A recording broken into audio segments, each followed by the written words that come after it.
Hello అండి. Welcome back to my channel.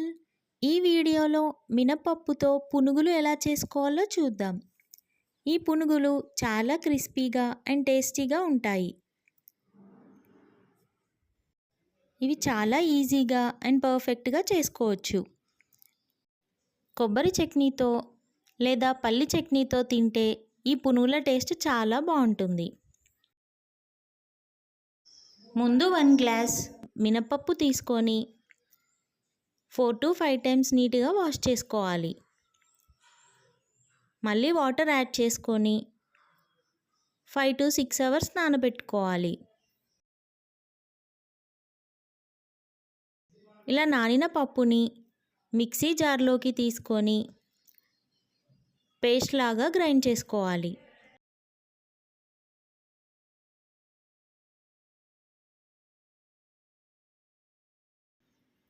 Grind చేసినప్పుడు కొన్ని వాటర్ యాడ్ చేసుకోవాలి. ఇలా స్మూత్ పేస్ట్ లాగా గ్రైండ్ చేసుకోవాలి. ఇప్పుడు కొబ్బరి చట్నీని ఎలా చేసుకోవాలో చూద్దాం. మిక్సీ జార్లోకి పచ్చి కొబ్బరిని ముక్కలుగా చేసుకొని వేసుకోవాలి. పచ్చిమిర్చిని వేయించుకొని అందులో వేసుకోవాలి. ఇంకా వెల్లుల్లి వేసుకొని 1 టేబుల్ స్పూన్ జీలకర్ర, 1 టేబుల్ స్పూన్ సాల్ట్ వేసుకొని కొన్ని వాటర్ యాడ్ చేసుకొని గ్రైండ్ చేసుకోవాలి.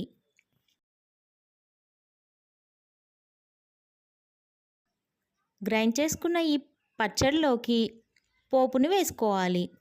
పోపు కోసం నూనె వేసుకొని అది వేడైన తర్వాత అందులో జీలకర్ర, ఎండుమిర్చి, కరివేపాకు, 1 టీ స్పూన్ పసుపు వేసుకొని ఆ పోపుని గ్రైండ్ చేసిన పచ్చడిలో వేసుకోవాలి. ఇప్పుడు పునుగులకి కడాయి పెట్టుకొని అందులో నూనె వేసుకొని అది వేడయ్యేలోపు ముందుగా గ్రైండ్ చేసిన మినప్పప్పు పిండిలో 1 టేబుల్ స్పూన్ సాల్ట్ వేసుకొని 4 టేబుల్ స్పూన్ ఇడ్లీ రవ్వను వేసుకోవాలి. ఈ రవ్వని వేసుకోవడం వల్ల పునుగులు చాలా క్రిస్పీగా వస్తాయి. పిండిని మొత్తం ఇలా కలుపుకోవాలి. నూనె వేడైన తర్వాత ఫ్లేమ్ని లో ఫ్లేమ్లోకి పెట్టుకొని ఇలా పునుగుల్ని వేసుకోవాలి.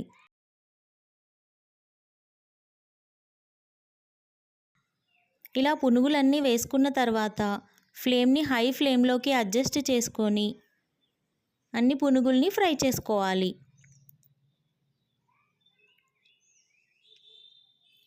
గోల్డెన్ బ్రౌన్ కలర్ వచ్చేంత వరకు 2 వైపులా ఫ్రై చేసుకోవాలి. అప్పుడే ఈ పునుగులు క్రిస్పీగా అండ్ టేస్టీగా ఉంటాయి. ఇలా ఫ్రై చేసుకున్న తర్వాత అన్నీ తీసుకొని సర్వ్ చేసుకోవాలి. పల్లి చట్నీతో లేదా కొబ్బరి చట్నీతో తింటే చాలా టేస్టీగా ఉంటాయి. ఇలా క్రిస్పీగా టేస్టీగా ఉండే మినపప్పు పునుగులు మీరు చేసుకొని ట్రై చేయండి. మీకు ఈ వీడియో నచ్చినట్టయితే లైక్ చేయండి, షేర్ చేయండి అండ్ సబ్స్క్రైబ్ చేయండి. బెల్ ఐకాన్ని క్లిక్ చేయండి. Thank you for watching.